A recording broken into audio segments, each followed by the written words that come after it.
Du Trizac. L'original. Radio. Du Trizac. Votre plaisir coupable. Cube Radio. Bonjour tout le monde. Mercredi 6 septembre 2023, j'espère que vous allez bien. Plus tard à l'émission, on aura Martine Ouellette qui va commenter le front de bœuf de Michael Sabia, le président d'Hydro-Québec, qui lui qui connaît rien à l'énergie, lui qui est un banquier, un financier, un fonctionnaire, un haut fonctionnaire qui règle rien, là, excusez-moi, là, veut relancer l'industrie nucléaire au Québec. Puis Michael Sabia comprend pas que le problème, c'est les déchets. Moi, je connais rien, là. Je suis un abruti total. Mais ça, je le sais. Donc, on va revenir là-dessus vers midi avec Martine Ouellette et vers 1h, Balarama Holness, fondateur du Bloc Montréal, de Mouvement Montréal, peut-être le prochain chef du Parti libéral du Québec. On va lui poser la question tantôt vers 13h. Mais tout d'abord, on a Jean-Pierre Rouleau qui est avec nous. Il est porte-parole corporatif pour Urgence Santé. Monsieur Rouleau, bonjour. Bonjour, Monsieur Dutrisac. Merci de prendre le temps de nous parler aujourd'hui, là, parce qu'on annonce un autre avertissement de chaleur d'Environnement Canada, au moins pour le Grand Montréal métropolitain. Qu'est-ce que vous voyez sur le terrain, là, à Urgence Santé? Parce qu'il paraît que vous avez des appels comme vous en avez à peu près jamais pendant l'année. Clairement que lorsqu'on est en période de chaleur accablante, ça vient mettre une pression sur nos opérations. Le volume d'appels, on peut noter une augmentation du volume d'appels qui se chiffre de l'ordre normalement là, de 10, 15, peut-être 20%. À certaines années, on a même connu là, des augmentations qui pouvaient aller jusqu'à 30, 40%. Ce n'est pas le cas présentement. Et lorsqu'on parle de 10%, mais chez Urgence Santé, là, ça représente quand même une centaine d'appels supplémentaires que auxquels nos paramédics devront répondre. Imposez-vous le TSO comme aux infirmières, là, le temps supplémentaire obligatoire, parce que ça vous prend du personnel pour répondre à ces appels-là? Nos paramédics sont au rendez-vous, nos paramédics sont là, nos répartiteurs médicaux d'urgence sont sur place, les employés de soutien sont sur place. Non, nous n'avons pas eu recours au temps supplémentaire obligatoire. Nos gens, là, on est en effectif suffisant pour répondre à la demande. OK. Je vous ai posé la question au début, là, parce que là, on parle de 400 appels de plus, là, si je me trompe pas. C'est quand même, à chaque fois, c'est un être humain qui appelle à l'aide, là, chez vous, là. On a déjà vécu des hausses de l'ordre de 300, 400 appels supplémentaires. Par contre, je tiens à vous rassurer, là, ce n'est pas le cas pour la période qu'on traverse actuellement. On parle plus là, d'une augmentation d'environ 150 appels quotidiennement là, sur 24 heures, ce qui représente environ 10-15%. Mais c'est quand même significatif, c'est quand même pas marginal. Et des interventions liées directement à la chaleur. Donc, je parle de gens qui n'ont pas nécessairement de prédisposition médicale et qui souffrent d'un coup de chaleur. Là, on parle d'une douzaine d'interventions quotidiennement. Par contre, nos gens plus vulnérables, nos personnes âgées qui ont des prédispositions, des problèmes respiratoires, par exemple, assurément que la chaleur n'aide pas à leur situation et ça l'amène là, justement un volume d'appels plus élevé au sein de l'organisation. Hier, je parlais beaucoup d'itinérance. Là. Est-ce que vous avez des appels aussi pour les gens qui vivent dans la rue là, et qui n'ont pas de moyens pour se rafraîchir? Je ferai un peu le parallèle avec les temps froids, par un froid extrême. Effectivement, peut-être cette clientèle vulnérable-là est peut-être plus exposée à faire appel à nos services. C'est la même chose avec l'itinérance. Est-ce que ces gens-là pensent à se réhydrater? Est-ce qu'ils ont de l'eau pour le faire? Souvent aussi, c'est des gens qui, quand je parle, on peut penser que les gens sont vêtus de façon adéquate pour justement faire face à cette période de canicule-là. Est-ce que les gens sont à l'ombre? Par exemple, une personne intoxiquée qui s'endort au soleil, ben ça pourrait être très, très dommageable pour sa santé, là. Peut-être même amener la mort, le cas échéant. Est-ce que, M. Rouleau, ça retarde votre réaction là, aux autres appels? Là, parce que vous ne pouvez pas être partout en même temps. Je vous dirais qu'aujourd'hui, par exemple, ça va bien. Hier, on a eu recours à certains moments à ce qu'on appelle, nous, nos plans de contingence. Ce que ça vise, ces plans-là, c'est qu'il n'y ait pas d'impact au niveau de notre réponse pour les appels urgents. Donc, les efforts sont vraiment mis pour répondre à nos interventions qui sont chronodépendants. Et malheureusement, oui, ça peut avoir des impacts au niveau des appels qui sont considérés comme étant non urgents, donc lorsque les gens peuvent tolérer une certaine attente. C'est d'ailleurs pour ça, si vous me permettez, on invite les gens souvent à utiliser nos services de façon judicieuse.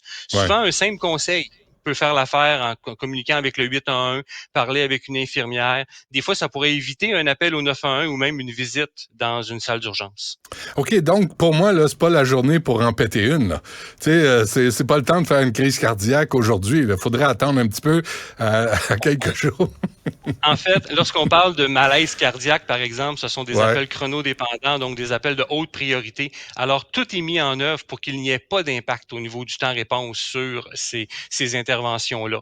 Nos plans de régulation fonctionnent bien.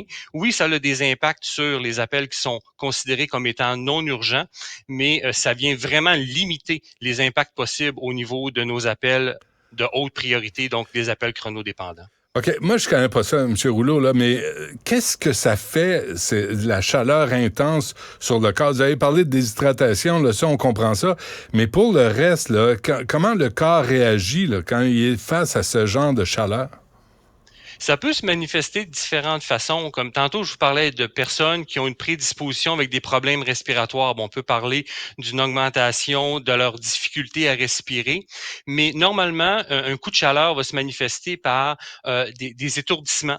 Les gens vont avoir l'impression de perdre connaissance. Ça peut même mener à l'inconscience, mais c'est vraiment là, un sentiment de malaise, un sentiment de faiblesse. Ça peut aller jusqu'à des tremblements. Une hyperthermie du corps, la température du corps qui devient très élevée, donc c'est comme si les gens faisaient de la température, donc les gens vont avoir des tremblements, des étourdissements, les gens ne se sentent pas bien, le sentiment de soif, donc c'est hyper important d'être à l'écoute de son corps et dès qu'on commence à percevoir ce genre de signes et symptômes-là, mais c'est de se retirer de la source de chaleur lorsque possible, s'en aller à l'air frais et de se réhydrater bien sûr. Vous, vos paramédics, comment ils prennent soin d'eux-mêmes en ces temps de chaleur? Ils travaillent fort. Ils travaillent très, très fort. Ouais. Les paramédics interviennent dans des îlots de chaleur. Hein. Les gens ont... Et puis le métier de paramédic, inévitablement, c'est un métier qui est à la fois... on prodigue des soins, mais qui est à la fois physique également parce qu'on doit amener les patients vers les centres hospitaliers. Donc, la manipulation de civières, soulever les gens, descendre les escaliers, pratiquer la réanimation cardio-respiratoire, par exemple, dans un appartement où il fait excessivement chaud. Donc, ça vient contribuer là, à la difficulté du métier. Donc, comme on le fait à la population, on invite la population à se réhydrater, à rester le plus possible au frais. On va donner les mêmes conseils à nos paramédics. N'oubliez pas de vous réhydrater. À la limite, prenez une pause peut-être un petit peu plus longue après une intervention. Question de refroidir votre température corporelle. Soyez aussi à l'écoute de votre corps. Donc, on leur donne les mêmes conseils, mais ça vient vraiment... ça rend le métier plus difficile là, dans ces périodes-là. Est-ce que c'est du déjà vu pour vous? Là, on est en septembre, là, tout le monde... Tu sais, il y a une partie... On veut pas parler des changements climatiques, mais là, avez-vous déjà vu ça, vous, ce genre de chaleur intense sur le terrain en septembre? De plus en plus, il y a un dicton qui apparaît, l'hiver, c'est-à-dire l'été commence en septembre. De souvenir des chaleurs peut-être aussi présentes au début septembre, je n'ai pas souvenir de ça. Par contre, nous, qu'on soit en juin, en juillet, en août, en septembre, nos plans d'intervention vont demeurer les mêmes. Tu sais, l'intervention qu'on va faire va demeurer la même. Mais effectivement, on a l'impression là, que l'été est de plus en plus tard ou que le printemps est de plus en plus long, un des deux. Là. Est-ce que vos paramédics ont le temps de prendre leur lunch? Parce que souvent, là, tu sais, quand il y a des conflits, moi, je leur parle, puis ils me disent, on est entre deux appels, puis des fois, on est en train de manger, puis il faut être sur un autre appel, parce qu'il y a pénurie de personnel, puis ils courent, puis ils rushent, puis je trouve que c'est les délaissés du système de santé, là, parce que si t'as pas de paramédic, quand t'as une crise, t'as beau avoir le meilleur chirurgien sur la planète à l'hôpital, si personne t'y amène en vie, tu risques d'y passer, là. Mais je vous rassure, Monsieur Dutrisac, Urgence Santé met tout en œuvre pour éviter que les paramédics ne puissent pas manger ou ne puissent pas aller en pause. Il arrive, hein, ça serait malhonnête de ma part de vous dire que ça arrive pas que les paramédics mangent toujours. Ce n'est pas vrai. On vit des périodes de pointe. Il y a des moments où on leur demande soit de réduire leur période de repas, ou ça arrive que leur période de repas est repoussée ou qu'ils en ont tout simplement pas. C'est pas ce qu'on souhaite, c'est pas ce qu'on veut. On Hmm. met on met de l'avant tout ce qu'on peut pour éviter ce genre de situation-là, mais ça arrive. Mais la bonne nouvelle, c'est que ça arrive de moins en moins. Ça arrive de moins en moins. Les gens sont au travail, nos taux de comblement sont plus élevés. On a réussi à recruter des gens. On n'a pas atteint encore nos objectifs. Par contre, ça va de bon train. Les gens à la dotation travaillent fort. Les paramédics se joignent à l'équipe. Donc, la situation s'améliore. C'est bon, j'ai un appel sur la 2. Là, on me demande d'être le représentant syndical, M. Rouleau. Fait qu'on va se reparler. Non. Allons-y. Parfait. Hey, un gros merci. Non, mais remerciez les paramédics, là. Remerciez les gens avec qui vous travaillez. Merci de faire le travail. Puis les conseils que vous donnez, je pense qu'il faut les suivre, là, puis prendre soin de nous en cette période Sans de faute. chaleur accablante. Sans faute, je vais leur faire le message. Et si vous me permettez, en terminant l'entrevue, là, peut-être demander aux gens d'éviter de s'exposer à la chaleur inutilement. Ouais. S'ils ont des activités physiques à faire, par exemple, évitez de le faire au moment où il fait le plus chaud dans la journée. Peut-être prioriser le matin, en soirée.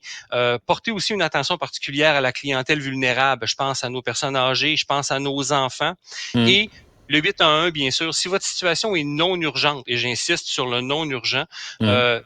811, des fois un conseil peut suffire, puis ça va aider justement nos services à répondre à nos interventions qui sont chronodépendantes. C'est noté. Jean-Pierre Rouleau, porte-parole d'Urgence Santé. Un gros merci. Lâchez pas. Ça me fait plaisir. Au revoir.